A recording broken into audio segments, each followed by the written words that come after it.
हरिओम.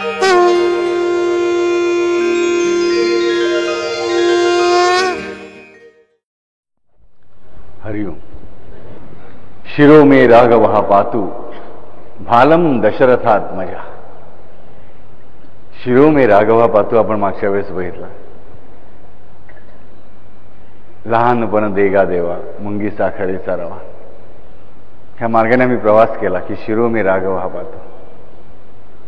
पुढची ओळ मात्र आहे ती कशी आहे की भालम दशरथात्मजा. भाल, आम्हाला गणपतीचं एक नाव माहिती आहे, भालचंद्र. आम्ही शिवाचं एक गाणं ऐकलो, भाली चंद्र असे धरेला. शिव आणि गणेश दोहांनी चंद्र धारण केलेला आहे. मग हा जो भाल आहे, भालम दशरथात्मजा. भाल म्हणजे कपाळ, भाल प्रदेश म्हणजे कपाळ प्रदेश. ह्याचं रक्षण कोण करतो तर दशरथात्मजा. आणि इथेच मोठं रहस्यावर रहस्य आत आम्हाला घेऊन जातात. पहिल्यांदा आम्हाला बघितलं पाहिजे अर्थ भाल शब्दाचा की दशरथात्मज शब्दाचा. पहिल्यांदा आम्ही फक्त एवढंच समजून घेतो की भाल म्हणजे कपाळ. आपण पहिल्यांदा अर्थ समजून घ्या दशरथात्मज हा शब्दाचा. दशरथात्मज म्हणजे साधा सुद्धा शब्द म्हणजे दशरथस्य आत्मजा, म्हणजे दशरथाचा मुलगा. दशरथाचा जो मुलगा जो आहे तो आमच्या कपाळाचं, आमच्या भाल प्रदेशाचं संरक्षण करो. आम्हाला नीट विचार केला लक्षात की ज्यार्थी बुधकोशी ऋषीने एवढ्या अत्यंत सुंदरपणे ही सगळी आखणी केलेली आहे, तर मग हा नुसता दशरथाचा मुलगा त्याला म्हणायचा आहे का? होय, एक उत्तर हो पण आहे, दुसरं उत्तर नाही पण आहे. कारण दोन्ही अर्थाने तो भालाचं रक्षण करणार आहे.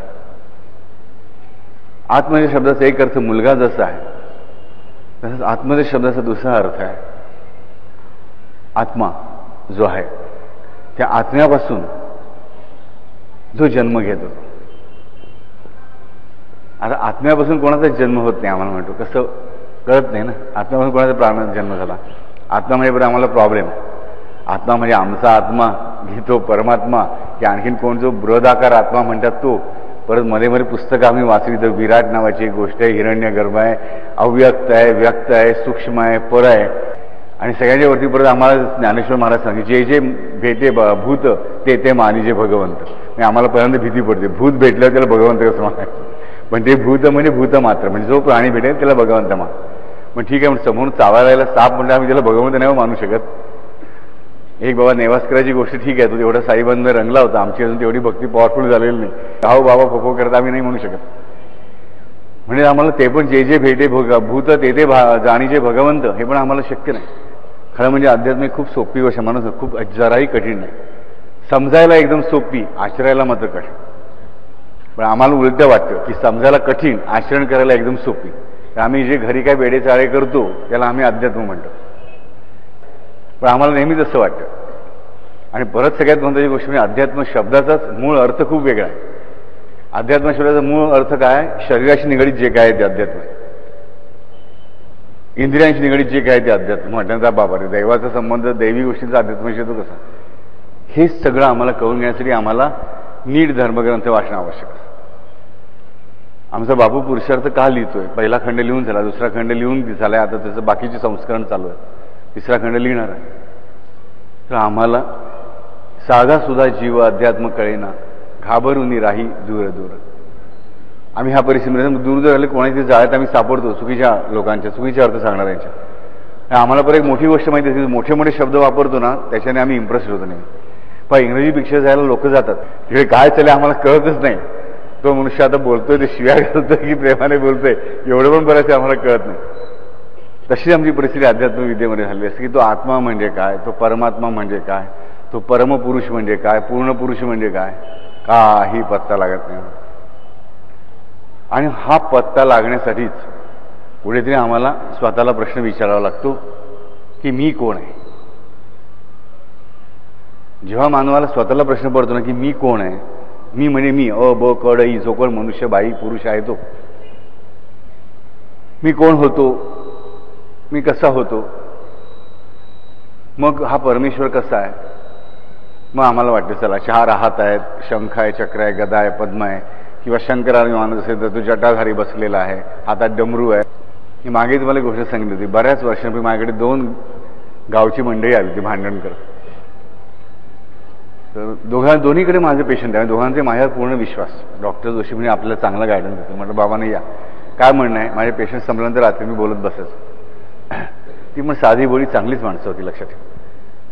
तर एका गावात शंकराचं देऊ, त्याच्याच बाजूच्या दुसऱ्या गावात पण शंकराचं देऊ, दोन्हीकडे लिंग एकाच साईजची, एकाच आकाराची, मंदिर पण एकाच ह्याचं.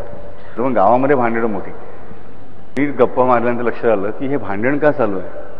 तर आमचा देव मोठा की तुमचा देव मोठा. आता दोन्ही शंकर, बाजूच्या गावामध्ये मंदिरं सारखी, सगळं सारखं, दोघांच्या उत्पत्तीच्या कथा पण सारख्याच. मला लक्षात आलं की शेवटी ह्याच्या मागे अर्थकारण आहे. ज्या गावामधला देव मोठा तिकडे जत्रा. जत्रा म्हणजे मग त्या गावच्या लोकांची दुकानं, त्या गावाला लोक राहायला येणार, 3-4 दिवस उत्पन्न, वर्षानं 3 वेळा जत्रा म्हटल्यानंतर अर्थकारण निगडीत होतं. आम्हाला कळत नाही देव नक्की ओळखायचं तरी कसं, आम्हाला प्रश्न पडतो. मग आम्ही आपलं जे गतानुगतिकपणे जे काय वाटेल तसं करत राहतो. पण आम्हाला देव आहे कसंही माहीत नसतं. आणि मग त्यामध्ये परत पुस्तकामध्ये घट पट अमुक तमुक सगळं सांगितलं जातं. आम्हाला अंदाज येत नाही.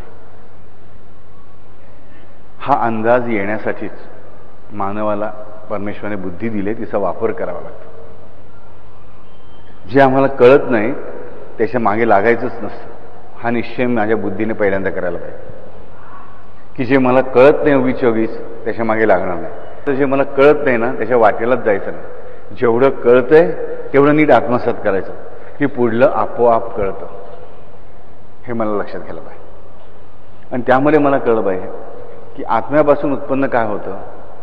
तर आत्मा म्हणजे असं काही एक तत्व आहे. प्रेमप्रवासमध्ये तुम्ही वाचाल पूर्णपणे आत्मा काय, परमात्मा काय, निर्मलात्मा काय, शिवात्मा काय, या सगळ्या गोष्टी येणार त्याच्यामध्ये व्यवस्थित आणि मोजक्या सोप्या शब्दामध्ये. परंतु आत्मा म्हणजे माझ्या दृष्टीने मी विचार केला तर बाबा आत्मा म्हणजे काय की प्रत्येक मानवामध्ये आत्मा आहे, सगळ्यांचा आत्मा समान आहे. हा जो आत्मा आहे तो आणि तो जो परमात्मा, त्या परमात्म्याचा अंश म्हणजे माझा आत्मा. एवढी साधी गोष्ट मला कळली तरी पुरेशी. आणि तो आत्मा जो आहे तो आत्मा असल्यामुळेच शरीरामध्ये प्राण उत्पन्न होतात. मला एवढं साधी गोष्ट कळली ना ती हरकत नाही. अगदी साधी गोष्ट की माझ्या शरीरात त्या परमात्म्याचा अंश आत्मा म्हणून आहे. तो कसा आहे काय मला कळलं नाही, हरकत नाही क्षणाला.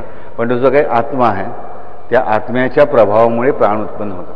आत्म्यापासून नव्हे, आत्म्याच्या प्रभावाने प्राण उत्पन्न होतात. तुम्हाला बापू आत्म्यापासून नाही आत्म्याच्या प्रभावाने म्हणजे काय, साधी गोष्ट आहे.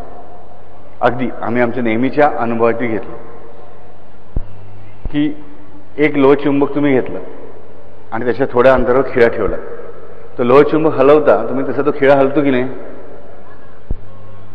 म्हटलं तर तो कशामुळे हलतोय, लोहचुंबकामुळे हलतोय. पण लोहचुंबक त्याला हलवते का डायरेक्ट धक्का मारतंय का, नाही. लोहचुंबकाची शक्ती काहीतरी कार्यरत आहे. तसंच समजत की आत्म्यापासून काहीतरी अशी शक्ती कार्यरत असते जिच्यामुळे हा प्राण उत्पन्न होतो आमच्या शरीरामध्ये. म्हणजे तो जो आहे ना तो आत्मज आहे. आणि जो मला पण आत्मज आहे मानवाला, कारण माझा प्राण गेला की सगळं संपलं. म्हणून तो खराखुरा माझा कोण, खराखुरा आत्मज कोण माझा, तर माझा प्राणच माझा आत्मज आहे. तर ह्या अर्थाने मी बघितलं तर आत्मज म्हणजे प्राण. दशरथाचा प्राण, माझ्या भालाचं रक्षण कोण करू, तर दशरथाचा प्राण करू. आणि दशरथाचा प्राण म्हणजे अर्थातच परत प्रभू श्रीरामचंद्र. आणि ज्या क्षणी राम निघून गेले दशरथाला मृत्यू आलेला आहे आम्हाला दिसतंय. म्हणजेच तो त्याचा प्राणच आहे. मग असा जो दशरथात्मज आहे तो माझ्या भालाचं, माझ्या भालपरशाचं, माझ्या कपाळाचं रक्षण करतो. आता इथे मला कळलं पाहिजे पहिल्यांदा की दशरथ म्हणजे काय. रामाच्या आयुष्यामध्ये 10चा आकडा खूप महत्वाचा आहे. तर कृष्णाच्या आयुष्यामध्ये आम्ही बघतो की 8चा आकडा खूप महत्वाचा आहे. मागे बरेच तुम्हाला प्रश्न विचारला की आम्हाला प्रश्न पडत नाही. कृष्णाचा जन्म अष्टमीला, कृष्ण कितवा पुत्र, 8वा पुत्र. कृष्णाच्या प्रमुख राण्या किती, 8. सगळ्या मुलं तर 8च महत्वाची गोष्ट आहे. रामाच्या बाबतीमध्ये रामाचे वडील कोण, दशरथ 10. रामाचा शत्रू कोण, दशानन. 10 तोंडाचा रावण. रामयोने युद्ध जिंकलं कधी? विजयादशमी 10. रामाचे मित्र किती? 10. कृष्णाचे मित्र किती? 8. आम्हाला कळलं की बाबा हे काय सगळे काय घटना आहे, काहीतरी आकड्याचं महत्त्व असलं पाहिजे. तेच ते सगळ्या दोघांच्या चरित्रामध्ये समानपणे आलेले आम्हाला आढळतं. एकच एक्शन रामाने 10 राण्या गेल्या नाहीत, एकच सीता. तर आम्हाला इथे माहीत पाहिजे की हा जो रामाचा पिता आहे तिथून पहिल्यांदा या 10च्या आकड्याची गणती सुरू होते. दशरथ म्हणजे ज्याला 10 घोडे जोडलेले आहेत असा रथ, ज्याला 10 घोडे जोडलेले आहेत असा रथ, अशा रथाचा स्वामी. ते 10 घोडे, घोडे म्हणजे चपळता, घोडे म्हणजे ताकद. घोडा म्हणजे काय तर ताकद आणि चपळता. ज्याला आटोक्यात आणणं कठीण असतं मानवासाठी असा प्राणी म्हणजे घोडा, जो हिंस्त्र नसून सुद्धा. घोडा काय माणसाला खातो का मला सांगा? नाही. वाघसिंह खातात, असं घोडा आम्हाला खात नाही. म्हणजे तो हिंस्त्र नाही आहे, तो पूर्ण व्हेजिटेरियन.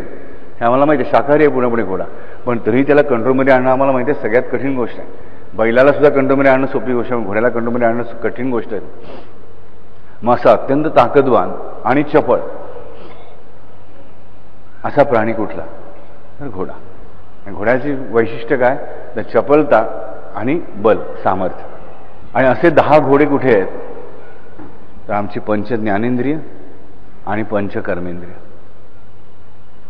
हे असेच ताकदवान आहेत 10च्या 10 इंद्रिय आमची आणि चपळ पण आहेत. कधी आम्हाला कुठल्या मोहात पाडतील सांगता येत नाही. अगदी भले भले आम्ही बघतो विश्वामित्र सुद्धा घसरला म्हणून या 10 इंद्रियांना वारू म्हटलं जातं, अश्व म्हटलं जातं, घोडा म्हटलं जातं. आणि अशा 10 घोडे ज्याला जुंपलेले आहेत असा रथ ज्याचा म्हणजे आमचा देह. देह असा हा देह जो आहे तो दशरथ आहे. आणि त्या देहाचा आत्मज म्हणजे प्राणच. हे आम्हाला स्पष्टपणे लक्षात आलं. ह्या 10 घोड्याचा स्वामी जो आहे तो हा राम आहे. परंतु आम्हाला इथे कळत नाही की आमची जी 10 इंद्रिय आहेत त्याच्यावर 11वी इंद्रिय आहे. बाबू तुम्हीच आम्हाला नेहमी सांगता की जे मन आहे ते मन जे आहे राजानं ते मन म्हणजेच दशरथ. परत लक्षात घ्या, मी परत सांगतो. 10 घोडे म्हणजे 5 ज्ञानेंद्रिय 5 कर्मेंद्रिय. हे 10 घोडे म्हणजे 10 इंद्रिय अत्यंत आमची प्रबळ असतात. नको त्या चेष्टा आम्हाला करायला लावतात, त्याच्याद्वारे घडतात. पण ऍक्च्युली ते घोडे रथाला बांधलेले आहेत ना, म्हणजे त्यांचा लगाम कोणाच्या हातात आहे? त्या मनाच्या हातामध्ये. म्हणजे जो सारथी आहे त्याच्या हातामध्ये. तो दशरथ. प्रत्येक सामान्य मानवाच्या देहाचा लगाम त्याच्या मनाच्या ताब्यामध्ये असतो आणि मन बेलगाम असतं म्हणून त्याचे घोडे पण बेलगाम होतात. म्हणून तो रथ पाहिजे तिकडे जात राहतो, पाहिजे तिकडे जात राहतो. आम्हाला काय करायला पाहिजे ते आम्हाला इथे सांगितले भालम दशरथात मजा ह्या एका वाक्यामध्ये, की मनाच्या ताब्यामध्येच आमची इंद्रिय आहेत. मन म्हणजे काय तर प्रवर्तक इंद्रिय. इंद्रियानाम प्रवर्तक, इंद्रियांना प्रवर्तन करणारा म्हणजे चालना देणारं जे आहे ते 11वे इंद्रिय मन आहे. हे मन आमचं सारथी झालेलं असं म्हणून आम्हाला मानव म्हणतात. परंतु हे मन सारथी आहे, रथी नाही आहे. हे आम्हाला कळलं पाहिजे. आम्ही सामान्य मानव आहोत, त्यामुळे आमच्या या 10 घोड्यांच्या 10 दशेंद्रियांच्या रथाचा सारथ्य करणारा म्हणजे रथ हाकणारा, घोडे हाकणारं आमचं मन आहे. मन आमचं सारथी आहे पण रथी नाही आहे, म्हणजे रथाचं मालक नाही आहे. ते दशरथाचा असो की कुठल्याही रथाचा असो, दशरथ नावाच्या राजाच्या देहाचा असो की आमच्यासारख्या सामान्य माणसाच्या देहाचा असो, त्या सगळ्यांच्या दशेंद्रियांचा राजा म्हणजे रथी वेगळाच कोणतरी. आणि तो जो रथी आहे, जोपर्यंत मन सारथ्य करत असतं ना, जोपर्यंत मन सारथ्य करत असतं तोपर्यंत त्या रथामध्ये बसणारा जो रथी आहे तो साक्षी भावाने राहतो. तो नुसता रथामध्ये बसतो, तो त्या सारथ्याला काहीही सांगत नाही, त्या सारथ्याला काही सांगत नाही, काही इन्स्ट्रक्शन देत नाही. कारण काही झालं तर तो लढवाई आहे, तो लढणार आहे, पण तो काहीही करत नाही. परंतु ज्या क्षण हा जो मनरूपी सारथी आहे त्याला रथाला जुंपलं जातं. जो सारथी आहे तो खरं म्हणजे घोड्यापेक्षा जास्त वाईट आहे. कारण घोडे तसे बिचारे प्राणी तरी आहेत, त्यांच्यापेक्षा जास्त अक्कल ह्या मनाला आहे. त्याला जेव्हा रथाला जुंपलं जातं आणि रथाचं सारथ्य बुद्धीकडे दिलं जातं, तेव्हा तो जो रथी आहे ना तो कार्यशील होतो. तो त्या सारथ्याला गायडन्स देतो. एवढंच नव्हे, त्या सारथ्याला ताकद पुरवतो. ज्या क्षणी त्याच्या लक्षात येतं की आता मन नावाच्या घोड्याची ताकद जोरदार होते, बुद्धिरूपी सारथ्याच्या हातामधली ताकद कमी होते, त्या क्षणात तो जो रथी आहे ना रथाचा, तो आपली ताकद त्या बुद्धीला पुरवतो आणि मग बुद्धी त्या त्या प्रमाणामध्ये त्या घोड्यावर म्हणजे त्या मनावर कंट्रोल करू शकते. तो रथी म्हणजेच राम. तो रथी म्हणजेच राम. जीवात्मा की शिवात्मा सगळं सोडून द्या, साधं आम्ही म्हणून त्याला राम म्हणूया. रामरूपी अंतरात्मा दर्शने दोषण असं ते आम्ही आत्ताच ऐकलं हनुमंत स्तोत्रामध्ये, विमर्पी महादुर स्तोत्रामध्ये. तर आम्हाला कळलं पाहिजे की आम्ही सामान्य माणसं आहोत. आमची 10 इंद्रिय म्हणजे पंचज्ञानेंद्रिय, पंचकर्मेंद्रिय, जीभ, नाक, डोळे वगैरे ज्ञानेंद्रिय, तर हात पाय आदी कर्मेंद्रिय आमची. ह्या 10 इंद्रियांचा रथाला जोडलेला आहे. त्या रथाचा सारथी आमचं मन असतं. त्यामुळे बुद्धी जी आहे ती बुद्धी निष्क्रिय होऊन राहते. कारण बुद्धीला जो चालना देतो तो रथी जो आहे तो स्वतः कुठेही आता पार्टिसिपेट करत नाही. तो पूर्णपणे अलिप्त राहतो, साक्षीभावाने राहतो. त्यामुळे आमचा रथ कुठेही आम्हाला खड्ड्यात घेऊन जातो, आमचं संपूर्ण नुकसान होतं. मात्र ज्या क्षणी तेच मन संकल्प करतं, त्याच मनाचा एक हिस्सा ज्याला आम्ही चित्त म्हणतो, बुद्धीच्या प्रवाहाने उत्पन्न झालेला, तो त्या मनालाच बांधतो. आम्ही त्या मनालाच बांधतो आणि त्या मनाचा लगाम बुद्धीच्या हातामध्ये देतो. त्या क्षणाला जो राम आहे, रथी आहे, तो आता जो मनाला ताकद पुरवत नसतो तो बुद्धीला ताकद पुरवायला सुरुवात करतो. मनाला जी ताकद मिळते ती बुद्धीकडूनच मिळते. परत सांगतो, मनाला जी ताकद मिळते ती बुद्धीकडूनच मिळते. मी म्हणाला बापू मग आम्हाला प्रश्न पडलाच पाहिजे, मग आमच्या मनाला वाईट गोष्टी करायला शक्ती कोण पुरवतं? लक्षात ठेवा, मनाला वाईट कामं करायला शक्ती मनच पुरवतं. मनाला वाईट कामं करायला शक्ती मनच पुरवतं. तेवढी प्रचंड ताकद मनाकडे असते. परंतु ते मन आमचं एवढं सवकलेलं असतं की ती चांगली जी गोष्ट आहे त्याच्यासाठी स्वतःची ताकद वापरत नाही. ती ताकद त्याला बळजबरीने पाजायचं काम बुद्धीलाच करावं लागतं. आणि ते ज्या क्षणी घडायला लागतं त्या क्षणाला राम अधिक ताकद बुद्धीला पुरतो. त्यामुळे अधिकाधिक मनाचा भाग चित्तामध्ये परावर्तित होतो, मन आमच्या कंट्रोलमध्ये येतो. ही मूळ संकल्पना आहे. ही मूळ संकल्पना आहे, मूलभूत कल्पना आहे की आमच्या देहामध्ये, देह म्हणजे नुसतं शरीर नाही, शरीर मन बुद्धी सगळं मिळून जे आमचा देह बनतो, त्या देहामध्ये हे 11 घोडे आहेत. दशरथ राजाच्या पोटी रामासारखा राजपुत्र जन्माला आला तरी देखील त्याच्या चरित्राचा सारथी बुद्धी नव्हती, सुमती नव्हती, कुमती होती, कैकेयी, मंथरा होती. त्यामुळे त्याने त्याच्या आयुष्यामध्ये रामासारखा पुत्र प्राप्त करून सुद्धा शेवटी काय मिळवलं? काहीही मिळवलं नाही, दुःखच मिळवलं. साक्षात भगवंत पोटी जन्माला आला होता, साक्षात प्रभू रामचंद्र जन्माला आला होता, पण तरी देखील दशरथने आपल्या रथाचा ताबा बुद्धीकडे दिला नाही. वारंवार सगळ्यांनी समजावून सांगितलं पण नाही. दशरथाने स्वतःला समजावून सांगितलं, तडफड केली, कैकेयीचे पाय पकडले, पण जी गोष्ट घडली ती घडली. आणि म्हणूनच आम्हाला कुठली गोष्ट करण्याच्या अगोदरच त्याचा विचार करावा लागतो. घडून गेल्यानंतर पश्चाताप करून काहीही उपयोग होत नाही, हे आम्हाला कळलं पाहिजे. आणि जेव्हापर्यंत मनाच्या ताब्यानुसार आम्ही वागत असतो ना, तोपर्यंत चुका घडत राहतात. चुका घडल्यानंतर आम्हाला पश्चाताप होतो. पश्चाताप होऊन काही उपयोग होत नाही. गोष्ट घडून गेलेली असते. आम्हाला त्याचे परिणाम भोगावे लागतात. म्हणूनच आधीपासून आम्हाला त्या मनाला जुंपलं पाहिजे रथाला. त्याचं सारथ्य त्या बुद्धीच्या हातामध्ये दिलं पाहिजे की आमचा रामरूपी अंतरात्मा नावाचा जो रथी आहे तो त्या बुद्धीला ताकद पुरवायला लागतो. मी वारंवार सांगितलं आहे, परमात्मा कृपा करतो, परमेश्वर कृपा करतो की आमच्या बुद्धीच्या माध्यमातूनच सगळ्यांच्यासाठी हे आम्हाला पहिल्यांदा कळलं पाहिजे. म्हणजे बुद्धीचे अनेक प्रकार असतील, शरीरबुद्धी, मनबुद्धी, अमुक तमुक, त्याच्यामध्ये पडू नका. बुद्धी एवढं समजा आणि पुढे मार्गाला लागेल. आमच्याकडे मला म्हणजे प्रत्येकजण आपलं ज्ञान पाजळायला बघतो. मग एकाने लिहिलं असेल त्याच्यामध्ये थोडंसं इकडे तिकडे करून त्याचं नवीन पुस्तक तयार. त्याच्या नंतर जो येतो 50 वर्षात तो म्हणतो ह्याच्यापेक्षा मी श्रेष्ठ, मला थोडे आणखीन काहीतरी बदल करतो. असं करता करता मूळ गोष्ट बाजूला राहिली आणि भलतंच काहीतरी विडंबन आमच्या समोर येतं. अशा उगीच फालतू गोष्टीमध्ये पडायचं नाही. ज्यांचा आम्हाला उपयोग नाही त्या गोष्टी उगीच शिकायच्या नाही. मला साधी गोष्ट सांगा, एखादा चांगला वादक आहे, समजा आपण काय म्हणतो वीणा वाजवणार आहे, उत्कृष्ट वीणा वाजवतो, तंबोरा म्हणा, वीणा म्हणा, जे काय तो वाजवतो. ती कशी वाजवायची त्याने माहीत करून घेतलंच पाहिजे. कुठली वीणा, कुठला तंबोरा चांगला त्याने माहीत करून घेतलंच पाहिजे. त्या तंबोऱ्याची निगराणी कशी राखायची त्याने माहीत करून घेतलंच पाहिजे. तो बिघडला तर मला कुठून दुरुस्त करून मिळेल हे पण त्याला माहितीच पाहिजे. जमलं त्याला स्वतः दुरुस्त करता आलं चांगलंच आहे. पण उद्या त्याने म्हटलं की मी ह्याचं लाकूड मीच कापणार जंगलात जाऊन,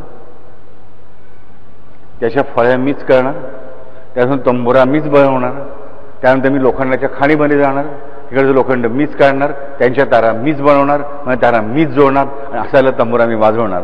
तर तंबोरा तो मेल्यावरच लोक वाजवत जातात. तसंच आमचं अध्यात्माचं होतं. नको त्या फालतू फापट पिसरायची आम्ही कल्पना करत राहिल्यामुळे आम्हाला खरं काही मिळतच नाही.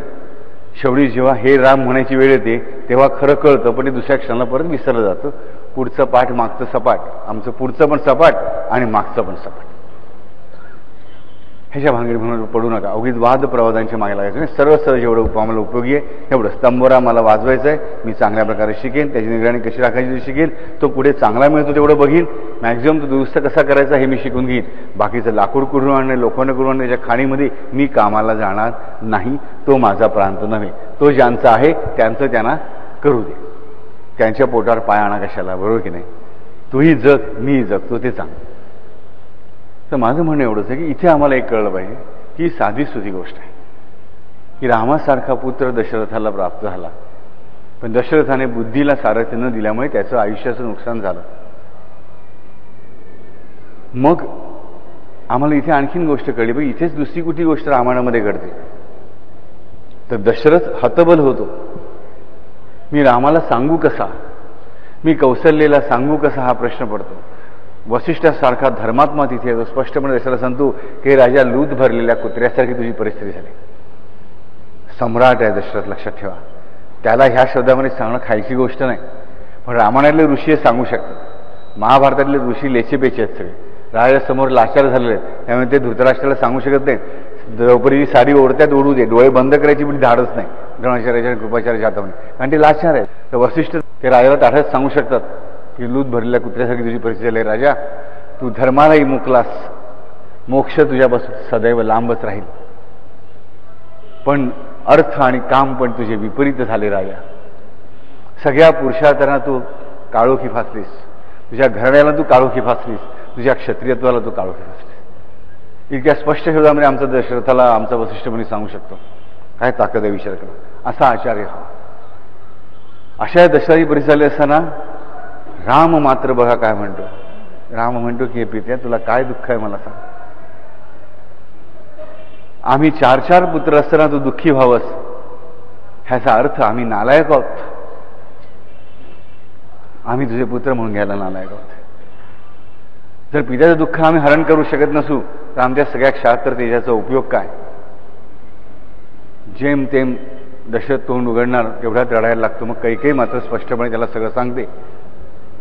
तर राम म्हणतो अरे पित्या बस एवढंच. भरत तर माझा प्राणप्रिय बंधू आहे, त्यालाच राज्य द्यायचं, कुठे शत्रूला थोडंच द्यायचं आहे. त्यासाठी एवढी गोष्ट कशाला. काही म्हणते थांब आणखीन माझी एक अट आहे की भरत गादीवर बसायच्या अगोदर तुला 14 वर्ष वनवासामध्ये जायला पाहिजे. हा म्हणतो माझं एवढंच. अगं भरतासारखा राजा राज्य करत असताना माझी आवश्यकताच काय मुळी? मला पूर्ण खात्री परत त्याच्यावर तात आहेत. म्हणजे दशरथ आहे, तुम्ही तिघी माता आहात, भरत नक्की सुंदरपणे राज्य सांभाळेल आणि मला वनात जाण्याची आवड आहेच. पित्याला दुःख होऊ नये म्हणून राम काय काय स्वीकारतो मला सांगा. सगळं स्वीकारतो राम. आमच्या आयुष्यामध्ये पण हा राम अंतरात्मा असं सगळं स्वीकारत असतो. खरं म्हणजे त्या रामाचा अधिकार होता राज्यावर बसण्याचा, पण त्याने वनवास स्वीकारला. त्याचप्रमाणे परमात्म्याचा अंश असणारा जो आत्मा आमच्यामध्ये राहतो तोही राजा आहे, पण तो आमच्यासाठी वनवास स्वीकारतो. तो आमच्यासाठी वनवास स्वीकारतो. नाना प्रकारचे दुःख तो भोगतो, आमच्यासाठी भोगतो. पण तरी आमची बुद्धी ठिकाणावर येत नाही. आम्ही त्याला कष्टवीत राहतो, अधिकाधिक कष्टवीत राहतो. आणि मुख्य म्हणजे आम्हाला त्याचं माहीत पण नसतं, आम्हाला ठाऊक पण नसतं की किती कष्टवीत होत आम्ही त्याला. तुम्ही आम्हाला ठाऊक तरी असायला पाहिजे. कष्टवीतो तुझला मी रे ठाऊके मला आहे. ही परिस्थिती आमची यायला हवी कधीच. ह्या रामाच्या कधीच आम्हाला कळतं ह्या दशरथासाठी हा राम किती कष्ट तो राज्य हाताशी चालवलेलं आहे. अवघ्या काही घटकांनी राम राजावर होणार आहे, हक्काने. त्याचा हक्क आहे तो. पण त्याला ती कुमती मंथरा एका क्षणामध्ये वनवासी करते. आमच्या म्हणजे रामरूपी अंतरात्म्याला वनवासी करण्याचं काम, नानाविध भोग भोगायला लावण्याचं काम आमची कुमतीच करत असते, म्हणजे मंथरा करत असते. मंथरा म्हणजे कुमती. मंथरा शब्दाचा दुसरा अर्थ आहे की जी कुठल्याही गोष्टीचा चोळामोळा करते, ती मंथरा. आम्ही कुठल्याही गोष्टी असाच चोळामोळा करत असतो. चांगल्या गोष्टी दिसल्या की ते चुरगळायचा, त्यांचा चुरगळा केलाच.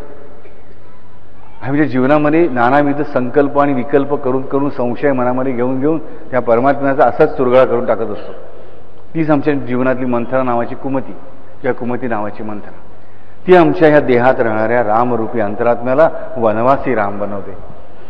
आणि ज्या क्षणाला राम वनवासी बनतो त्या क्षणाला अर्थातच सीतामाई वनवासात जातेच. आमची प्रज्ञा म्हणजे आमच्या बुद्धीची तारण करती वनवासाला जातेच. राम वनवासाला गेला की त्याबरोबर बुद्धी पण वनवासाला लागली. आमची बुद्धी वनवासाला लागली. त्याच्याबरोबर लक्ष्मण जो आहे तोही वनवासी झालाच. लक्ष्मण म्हणजे शेष. ह्या विश्वातील प्रत्येक नाम, ह्या विश्वातील प्रत्येक मंत्र हा ज्याचा केलेला आहे, ज्याने केलेला आहे, ज्याच्यामुळे ह्या प्रत्येक मंत्राला मंत्र पण आहे, ज्याच्यामुळे ह्या भगवंताच्या प्रत्येक नामाला नाम पण आहे, असा तो शेष. तोही रामाबरोबर वनवासाला निघून गेला. राजा अक्षरशः मी ज्या क्षणी माझ्या रामाला वनवासामध्ये धाडतो त्यावर माझी बुद्धी आणि माझी ही भक्ती करण्याची आणि भक्तीतून काहीतरी मिळवण्याची ताकद पण वनवासाला जाते. आणि एवढंच नाही तर तो भरत भक्तीमध्ये रत असणारा, रामाच्या चरणांची रत असणारा भरत सुद्धा जेव्हा कळतो तो राजा होतच नाही. तो पादुका घेऊन अयोध्येच्या बाहेर जाऊन राहतो. अयोध्या 9 द्वारांची राजधानी. म्हणजे आमचा देह 9 द्वार आहेत आमच्या शरीराला. 9 द्वारांच्या राजधानीतून बाहेर जातो. म्हणजे तो पण वनवासालाच गेला.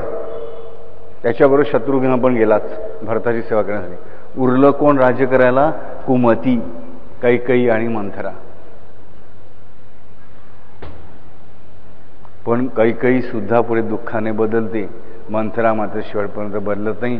आमच्या आयुष्यामध्ये मंथरा असंच वाईट मंथन करत राहते आणि आयुष्यभर आम्ही दुःख भोगत राहतो. कारण आमच्याकडे कायम राम 14 वर्षासाठी नाही, कायमचाच वनवासाला. त्याच्याबरोबर सीता म्हणून कायमची वनवासाला. म्हणजे तृप्ती वनवासाला, ओज वनवासाला, बल वनवासाला. ज्या मानवाकडे ओजही नाही, बलही नाही आणि तृप्ती नाही, त्या जीवाची काय परिस्थिती होणार मला सांगा? त्या जीवाची परिस्थिती कायम दुःखी. आणि हे सगळं सांगितलंय ह्या एका नावामध्ये, भालम दशरथात्मजा. आम्ही असेच होतो. आम्हाला विचार करायला पाहिजे की मंथरा नावाची सगळीकडे चुका शोधणारी जी आमची वृत्ती आहे तिला ठेवायची की हाकलून काढायची. तिचं वर्णन कसं आहे, ती कुबडी आहे, एका पायाने लंगडी आहे, काळी कुळकुळीत आहे, तिचे दात ओठ्यातून बाहेर आलेले आहेत आणि तिने प्रेमाने जरी कुठल्या बाळाचं मुका घेतला की त्याच्या गालावर व्रण होतात, जे दातचे ओठ्यातून बाहेर आले म्हणजे ते चावल्यावर काय होतं विचार करा. अशी ती मंथरा आहे. ती मंथरा कैकेयीची लाडकी आहे. ही कुमती जी आहे ना मंथरा, ती हा सगळा आमचा घात करते.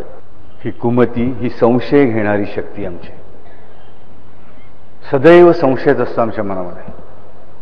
साई चरित्र आम्ही वाचायला बसतो,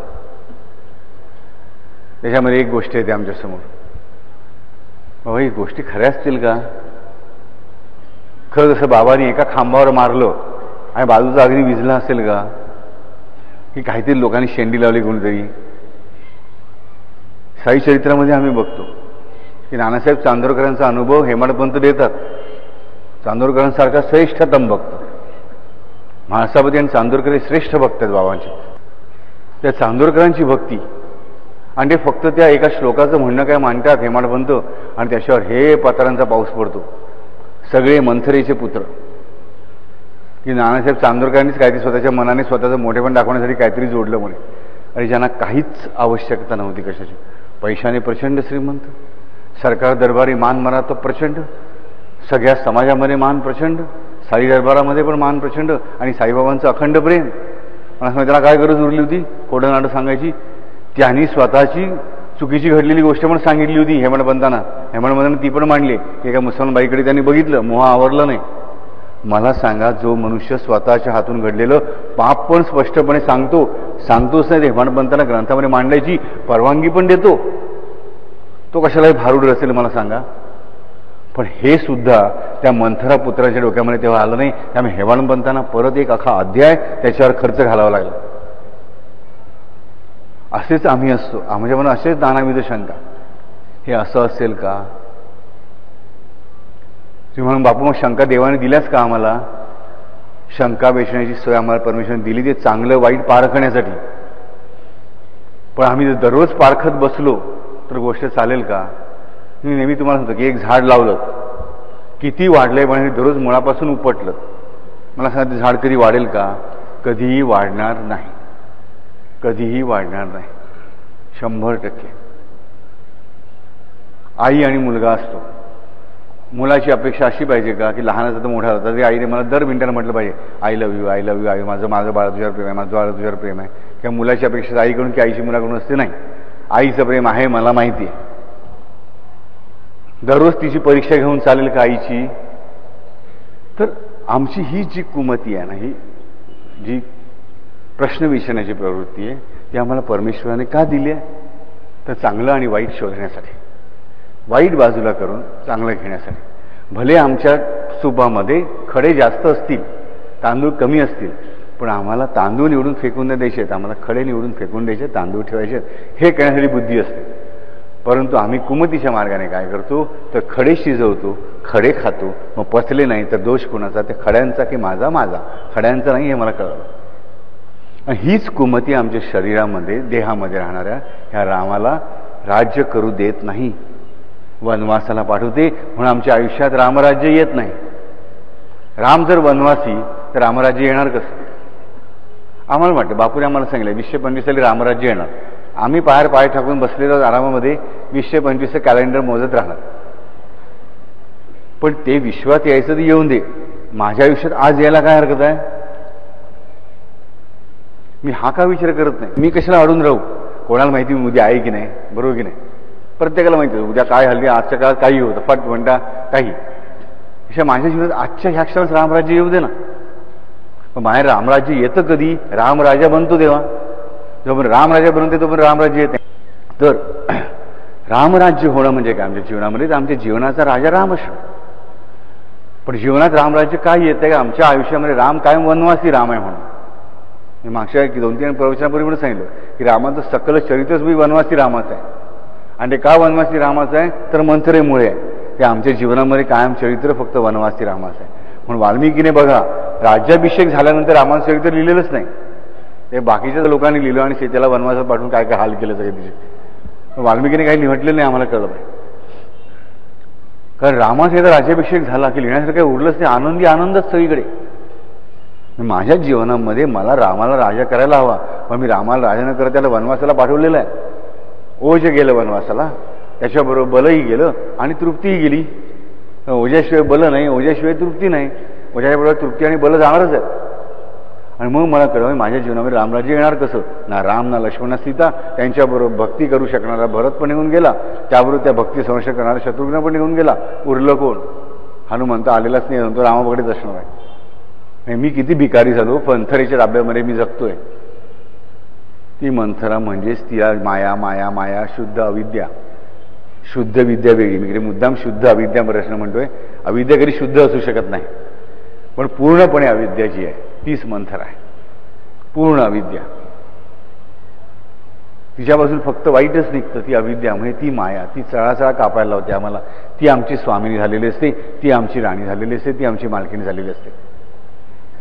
हे जर आम्हाला दूर करायचं असेल, हे जर आम्हाला दूर करायचं असेल तर आम्हाला वनवासी रामाला राज्यावर बसवायला हवा. पण प्रॉब्लेम, राम एकदा वनवासात गेला की जेवढ्या काळाचं अट मी त्याला घातलेली आहे माझ्या मंत्रेने, तेवढ्या काळापर्यंत तो चुकूनही परत येत नाही. भरत बोलवायला गेला तरीही येत नाही, कैकेयी जाते स्वतः तरीही येत नाही, कौसल्या सांगते तरीही येत नाही. हे आम्हाला कळलं आहे की आम्ही एकदा का रामाला हाकलला की मग परत तो तेव्हाच येतो जेवढं आम्ही बोललो तो. म्हणून बापू आम्ही असं काही बोललो नाही बाबा, भले आम्ही हाकलला असं पण बोललेलो तर नाही. त्याचा उच्चार करावा लागत नाही. आचार आणि उच्चार, उच्चारापेक्षा आचार जास्त महत्वाचा. आम्ही आमच्या वागण्याने रामाला जितक्या प्रमाणात बाहेर पाठवलाय तितक्याच अंतराने तो परत येणार आहे, हे आम्हाला कळलं पाहिजे. तर हे जर नसेल जमत तर मग आम्हाला दुसरी आयडिया करायला पाहिजे. की अयोध्येच्या नागरिकांनी करण्याचा प्रयत्न केला की आम्ही रामा तुझ्याबरोबर सगळेजण वनवासाला येतो. मग अयोध्येत सगळे नागरिक रामाबरोबर जातात. रात्री सगळे झोपल्यानंतर राम गुपचूप गुहाला सांगतो, गुहा खास मित्र आहे रामाचा, गुहाला सांगतो चल आत्ता मला बोटीत घालून घेऊन जा, आम्ही तिघं निघतो. हे सगळे झोपलेले झोपून राहतात. अयोध्येच्या सीमेच्या बाहेरून त्यांना परत यावं लागतं. परंतु खुश कोण होतं तर गुह खुश होतो, शबरी खुश होते, जटायू खुश होतं. त्यासाठी मरण पण पत्करतो जटायू. ऋषीमुनी तृप्त होतात आणि वानर खुश होतात. मग रामराज्य कुठे होतं?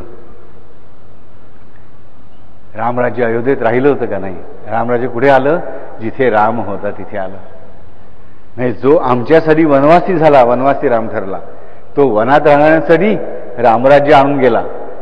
नाही, त्यांच्यासाठी तो वनवास उरलाच नाही, त्यांच्यासाठी अरण्यवास उरला नाही. पण हे कधी होईल? जेव्हा आम्ही रामासाठी वनवास स्वीकारायला तयार होऊ तेव्हा. आम्हाला इच्छा काय असते? रामाने वनवास भोगावा आणि आम्हाला राजा करावा, कैकेयीची इच्छा. रामाला वनवासाला पडून आम्ही राजे कधी होऊ शकत नाही हे आम्हाला कधीच कळत नाही. मग राम वनवासाला गेलाय ना, मग माझी तयारी पाहिजे. मी जाऊन राहीन वनामध्ये शबरीसारखे, त्या वानरांसारखे. आम्ही आधीच त्या वनात राहत असतो तर फारच बरं झालं असतं. पण नसेल तर आम्ही वानर काय, अस्वल काय, आम्ही कुत्रे बनू, उंदीर बनू, घूस बनू, पण त्या वनात जाऊन राहू जिथे त्या रामाच्या स्पर्शाने दगडाची स्त्री झाली. तिने मला सांगा, उंदीर घुशींचं सुद्धा भाग्य किती मोठं, किती मोठं. मला विचार करा, आम्हाला नेहमी प्रश्न पडतो की कृष्ण मोरपीस का लावतो? मागे गोष्ट सांगितली होती. मोराने ह्या रामाच्या तहानं भागवण्यासाठी स्वतःचं प्रत्येक पीस न पीस टाकून दिलंय. तो मार्ग कळावा म्हणून, पाण्यापर्यंतचा मार्ग कळावा म्हणून. म्हणून त्या कृष्णाने त्या मोराची आठवण म्हणून ते मोरपीस धारण केलं. असा तो मोर, तो प्राणी, तो एक पक्षी, त्याचं पीस जाऊन बसलं कृष्णाच्या मस्तकावरती. देव भक्ताला कसा डोक्यावर ठेवतो बघा, पण कोणा भक्ताला? जो स्वतःचं प्रत्येक न पीस झडवायला तयार आहे परमेश्वरासाठी, त्यालाच. हे आम्हाला कळलं नाही. आमच्या समोर शबरीचं उदाहरण आहे, ह्या खारीचं उदाहरण आहे, ह्या मोळाचं उदाहरण आहे, ह्या वानरांची उदाहरण आहे, त्या अस्वलांची उदाहरण आहेत. मग आम्हीच जर आमच्या रामाला वनवासाला पाठवलंय तर आम्ही कैकई असू की मंथरा असू, आम्ही किती त्यांच्यापेक्षा वाईट असू, पण आता समजलंय ना, मग त्याच्याबरोबर वनवासाला जाऊया, राहूया त्याच्याबरोबर. जंगलात राहू पण त्याच्याबरोबर राहू. त्यामुळे राजवाड्यामध्ये मंथरेबरोबर राहण्यापेक्षा वनवासामध्येच काय आणि नरकामध्ये सुद्धा जाऊन राहणं श्रेयस्कर पडेल. स्वरच सुंदरकांड मला आठवते. विभीषण स्पष्टपणे सांगतो रामाला की रामा बाबा, तुला सांगू का, एक ह्या विधात्याने म्हणजे ब्रह्मदेवाने दुष्टांची संगत देण्याच्या ऐवजी आम्हाला नरकवास दिलेला परवडला. एवढाही दुष्टांची संगत वाईट आहे. मग आम्ही या मंत्रेची संगत कशाला धरायची? आम्हाला मंत्रेची संगत सोडायला पाहिजे. हे सगळे विकल्प आम्हाला सोडून द्यायला पाहिजेत. निश्चल मनाने आम्हाला गीतेमध्ये साक्षात भगवान कृष्णाने जे सांगितलंय की भक्तीशिवाय दुसराही कुठल्याही मार्गाने मी प्राप्त होत नाही, हा संकल्प केलाच पाहिजे आणि सगळे विकल्प झाडून टाकले पाहिजे. त्या मोराने सुंदर सुंदर पिसं झाडली, आम्हाला फक्त घाणेरडी पिसं झाडायची, पण आम्ही ती घाणेरडी पिसं मग चिकटवत जातो. उलट नसतील तर मोर असलेली सुंदर पिसं टाकतो रामासाठी, तर आम्ही नसलेली घाणेरडी पिसं चिकटवत राहतो आमच्या अंगाला. मग आमचं काय होणार आयुष्यामध्ये सांगा मला? असा हा रामाचा वनवास सुद्धा मला रामराज्य झाला पाहिजे. कारण शेवटी सुग्रीव राजा झाला, पण द्वाही कोणाची फिरली? रामाची. लंकेत विभीषण राजा झाला, पण द्वाही कोणाची फिरली? रामाची. हे आम्हाला कळलं पाहिजे. म्हणजे तिकडे किष्किंधेमध्ये पण रामाचं राज्य आलं, लंकेमध्ये पण रामाचं राज्य आलं, आणि दोघं मांडलिक आहेत त्याचे. हे आम्हाला कळलं पाहिजे. म्हणजे रामराज्य कुठे आलं? शबरीच्या आश्रमात आलं, ऋषीमुनींच्या आश्रमात आलं, त्या जमिनीतून बाहेर आलेल्या दगडांमध्ये आलं अहिल्याच्या रूपाने, त्या गिधाडासारख्या परभक्षी असणाऱ्या त्या पक्षामध्ये आलं, त्या वानरांच्या राज्यात आलं, त्या जांबुवंतांच्या अस्वलांच्या राज्यामध्ये आलं, राक्षसांच्या राज्यात पण आलं. हे आम्हाला कळलं पाहिजे. म्हणून आम्हाला जिथे राम तिथे आम्ही, हा संकल्प केला तरच रामराज्य येणार आहे. रामाला हाकलवून देऊन रामराज्य येणं कधीही शक्य नाही, हे पहिल्यांदा आम्हाला कळलं पाहिजे. माझ्या जीवनामध्ये जर रामराज्य यावं म्हणजे सगळं आबादी असं मला वाटत असेल, तर पहिल्यांदा मला बघायला पाहिजे की राम माझ्या जीवनाचा नायक आहे की नाही, रामाला मी पूर्णपणे शरणागत आहे की नाही, रामाच्या पायाशी माझी पूर्ण निष्ठा आहे की नाही, रामाचा प्रत्येक शब्द माझ्यासाठी आज्ञा आहे की नाही. लक्ष्मणाने माझी पत्नी आहे नाही विचार केला, गेला धावत रामाच्या मागे. सीता एवढी नाजूक होती की फुलं सुद्धा तिला टोचायची, तिचं वर्णन आम्ही वाचतो. अशी सीता वनवासामध्ये जाते, घागर घेऊन नदीवरनं पाणी आणते, आम्ही बघतो. आहे का आमची तयारी? शबरी जर्जर वृद्ध झालेली आहे, ती राजकुमारी आहे. आम्ही त्या गाण्यामध्ये ऐकतो, मी न जानकी राजकुमारी शबरी म्हणते. शबरी पण राजकुमारी आहे, पण ती देखील रामासाठी एवढं म्हातारे केस पिकलेत, म्हणजे तिचे भुवयांचे पण केस पिकून एवढे वाढलेले आहेत. त्याचं वर्णन आम्ही शबरीचं वाचतो की भुवईचे तिचे केस पिकले एवढे वाढलेले आहेत की ते तिच्या डोळ्यांच्या समोर पडद्यासारखे तयार झालेत, आणि त्याच्यामुळे ती खूप खुश आहे. तिला बाहेरचं काही दिसत नाही, त्यामुळे काही बाहेर दिसत नाही, एवढी खुश आहे. एवढी म्हातारी झालेली शबरी आम्हाला दिसते. एवढं त्रास भोगणारी मंडळी, मग आम्ही थोडा पण त्रास जसं रामासाठी सहन करणार नाही आहोत का? आम्ही फक्त आमची बायको, मुलगा, नवरा, मुलं, नोकरी, पैसा, ह्याची बोलणं, त्याचं बोलणं, ह्याची निंदा, त्याची निंदा, ह्याच्यातच अडकून पडणार आहोत का? हे सगळं आहेच. त्या देवानेच संसार दिला आम्हाला, प्रश्नच नाही. म्हणजे आम्ही हे सगळं करणारच आहोत, पण या सगळ्याच्या आधी तो राम येऊ दे पहिला, हे आम्हाला कळलं पाहिजे. आणि हे कळतं ज्याच्याने ते नाम, ती ओळ म्हणजे भालम दशरथात मजहा. कारण भालामध्येच आज्ञाचक्र आहे, भालामध्येच माझ्या कपाळामध्येच आज्ञाचक्र आहे. आणि आज्ञाचक्र हे कोणाचं निवासस्थान आहे? हनुमंताचं निवासस्थान आहे. ह्या आज्ञाचक्रामध्ये सदैव तो महाप्राण हनुमंत, आम्ही मंत्र म्हणतो ना, ओम श्री रामदूताय हनुमंताय महाप्राणाय महाबलाय नमो नमः. हा जो हनुमंत आहे तो आज्ञाचक्रामध्ये राहतो आणि त्याचं रक्षण अर्थातच राम करणार आहे. रामाचा रक्षक हनुमंत आणि हनुमंताचा रक्षक राम. माझ्या आज्ञाचक्राचं संरक्षण करणारा हा राम जो आहे हा दशरथात्मज आहे. आणि तेच सगळ्यात महत्वाचं आहे. मी आज्ञाधारक असणं, मी दास्यभक्ती करणं. दास्यभक्तीशिवाय सख्यत्व मिळू शकत नाही हे लक्षात ठेवा. आम्हाला प्रत्येकाला वाटतं की मी अर्जुनासारखा मित्र व्हावा, उद्धवासारखा मित्र व्हावं, सखा व्हावं. पण त्याच्या आधी दास्यभक्ती आहे. नवविधा भक्तीमध्ये आत्मनिवेदन ही शेवटची भक्ती आहे. नववी. त्याच्या आधीची 8वी भक्ती सख्य आहे आणि त्याच्या आधीची दास्य आहे. म्हणजे दास्याची परीक्षा पूर्णपणे पास झाल्याशिवाय मी सखा बनत नाही हे मला कळलं पाहिजे. आम्हाला वाटतं माझं परमेश्वर माझा मित्र म्हणून राहावा, म्हणजे कधी शक्य आहे जेव्हा मी त्याचा पूर्णपणे दास होईन तेव्हाच. मग मात्र सखा झाला की सख्यासारखं, अर्जुनासारखं, उद्धवासारखं सख्यत्व पण आम्हाला केलंच पाहिजे. त्याशी मित्रासारखंच वागलं पाहिजे. मग मी म्हणेन फक्त त्याने सांगितल्यानंतरच करीन ना, मग तुम्ही चुकलात. मग तुम्ही BSCच्या वर्गात असून SSCचा अभ्यास करता आहात, हे झालं नाही पाहिजे. एकदा मी दास्यत्व सोडून सख्यत्व मला दिलं देवाने किंवा मला त्याच्या मित्रासारखंच वागलं पाहिजे. तो माझा बॉस ही भूमिका मला टाकून द्यायला हवी. पण त्याच्या अगोदर मात्र तोच माझा बॉस, मी त्याचा दास, मी त्याचा गुलाम, मी त्याचा वेठबिगार, ह्या भूमिकेतून मला त्यासाठी जगलं पाहिजे. आणि ते जगल्यावरूनच कधीतरी मी सखा बनेन हे मला कळलं पाहिजे. मात्र मी म्हणे की मी सखा झालो त्याने होत नाही. त्याने म्हणायला पाहिजे तू माझा सखा आहेस, तर गोष्ट वेगळी. हे सख्यत्व, हे हनुमंताचं जे दास्यत्व आहे ना, ते पहिल्यांदा मला स्वीकारावं लागतं. आणि भालम दशरथात मजा म्हणजे काय, तर माझ्या दास्यत्वाचं रक्षण, माझ्या आज्ञाचक्राचं रक्षण, माझ्या नियमपालनाचं रक्षण, माझ्या रामाबरोबर राहण्याच्या विचाराचं लक्षण. ज्याच्या आज्ञाचक्राचं नीट रक्षण झालेलं आहे तो रामाबरोबरच राहतो. उदाहरण म्हणजे लक्ष्मण आणि सीता, ज्यांचं आज्ञाचक्र आधीपासून प्रेरित होतं. तो हनुमंत आधी वनामध्येच होता, सगळे वानर वनामध्येच होते. बघा, त्यांनी जन्मभूमी पुढे घेतले, जन्म त्यांनी वनातच घेतले. त्याला माहिती होतं इथेच चरित्र घडणार आहे, राहा कशाला त्या राजवाड्यामध्ये की ज्याला टाकून हा राम येणार आहे. म्हणजेच माझ्या आज्ञाचक्राचं रक्षण होत नाही. माझ्या आज्ञाचक्राचं रक्षण कोण करू शकतं, तर तो दशरथात्मज करू शकतो.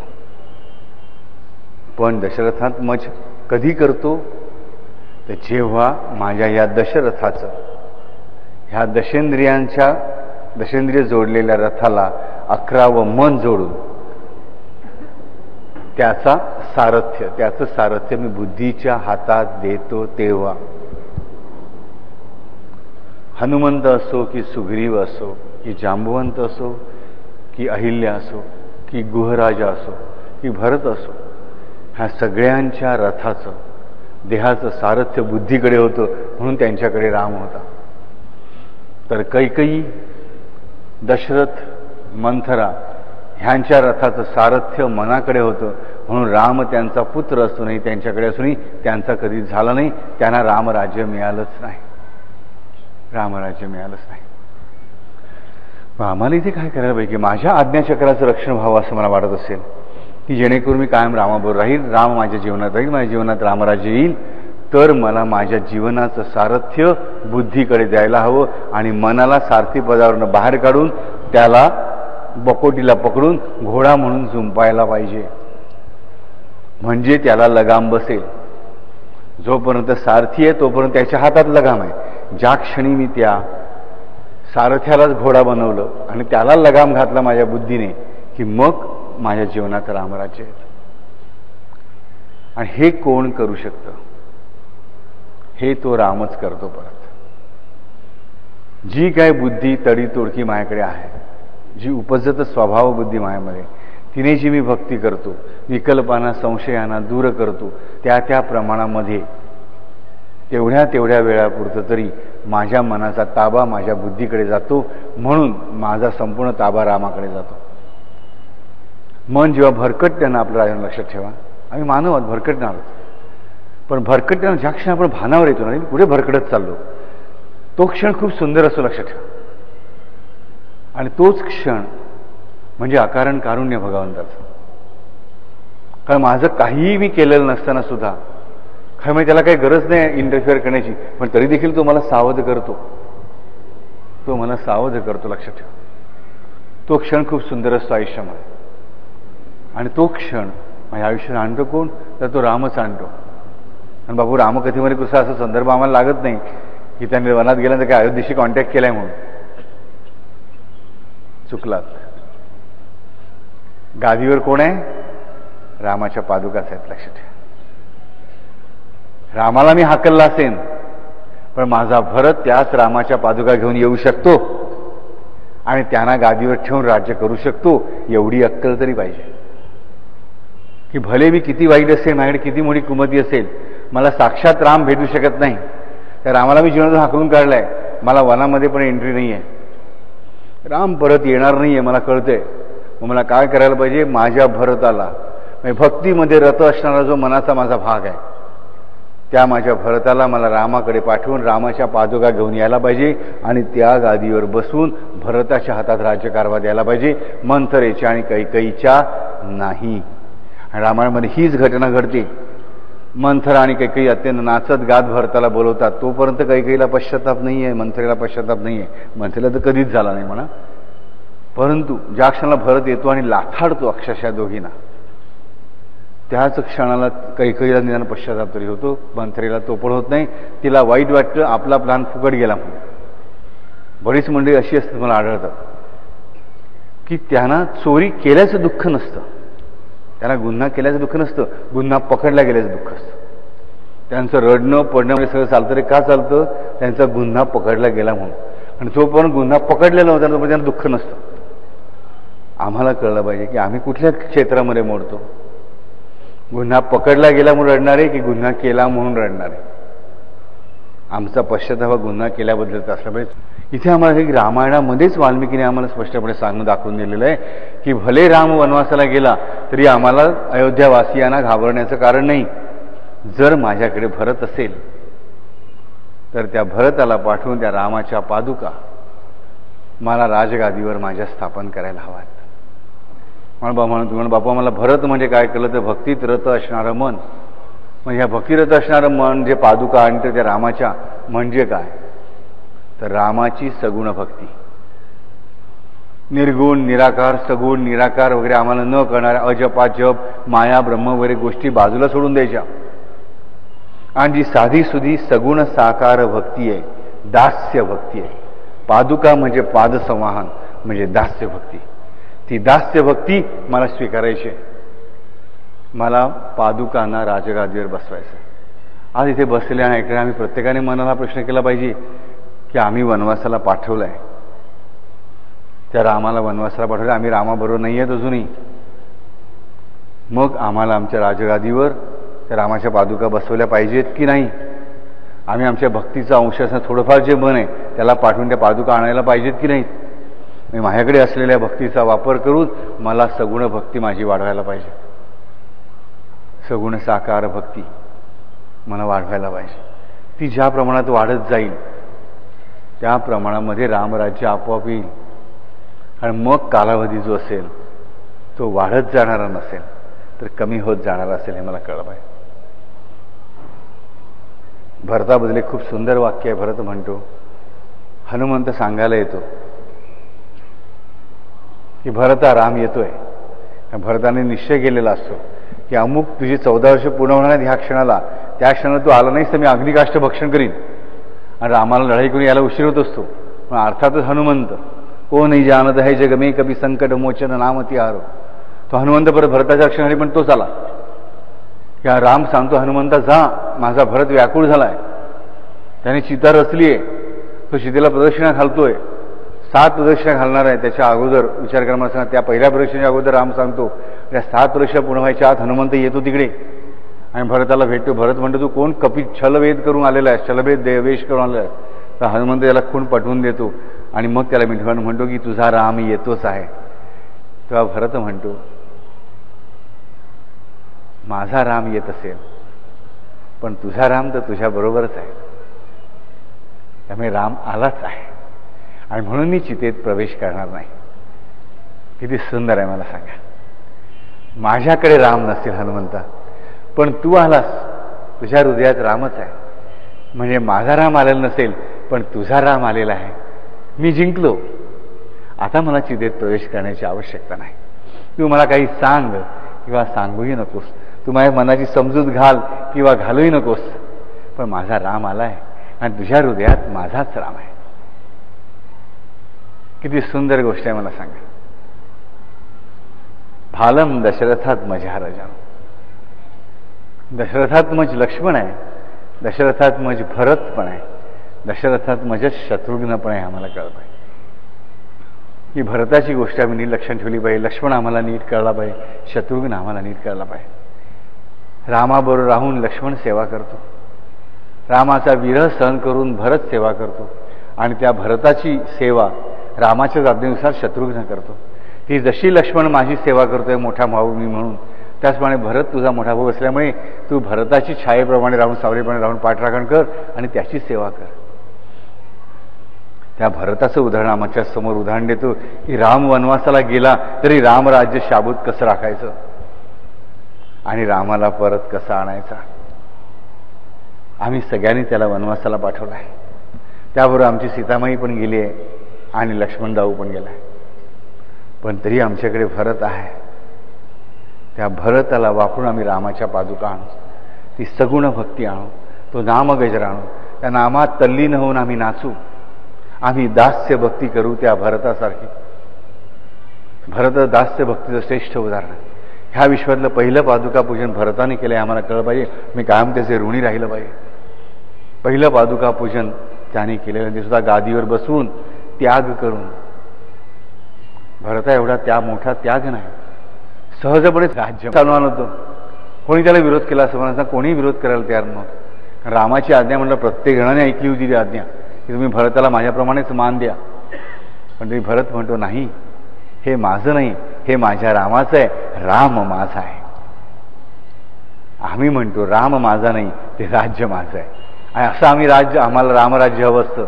राम मिळाल्याशिवाय रामराज्य मिळत नाही, हे आम्हाला कळलं पाहिजे. आणि राम मिळाल्याशिवाय रामराज्य मिळत नाही हे ठसवून सांगणारी गोष्ट म्हणजे भालम दशरथात्मजा.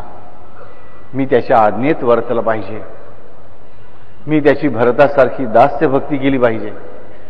तो वनवासाला गेलेला असताना सुद्धा मी माझ्या चुकीमुळे, माझ्याच आईने त्याला वनवासाला पाठवलाय. माझी माता, जीवात्म्याची माता म्हणजे कुमती. जन्म येत होतोच कोणामुळे? कुमतीमुळे जन्म होतो. मी केलेल्या चुकीच्या गोष्टीमुळेच मला परत परत जन्म प्राप्त होतो. म्हणजे माझी माता म्हणजेच कुमती. आणि त्यामधली संशय घेणारी शक्ती, संशय शक्ती म्हणजे मंथरा, जी माझी दाई आहे. एक आई आहे, एक दाई आहे. ह्याच दोघी जणी, एक पिशाचिनी आहे, ही मंथरा पिशाचिनी आहे. ह्या दोघींच्यामुळेच मी जन्म घेतो म्हणून त्या माझ्या माता आहेत. भले माझ्या मातांमुळेच राम वनवासाला गेला असेल, पण मी त्या रामाकडे जाऊन त्याच्या पादुका घेऊन येईन, मी सगुण भक्ती करीन, मी दास्य भक्ती करीन आणि राम वनवासात असो की अयोध्येत मी रामाच्याच राज्यात राहीन. हरी.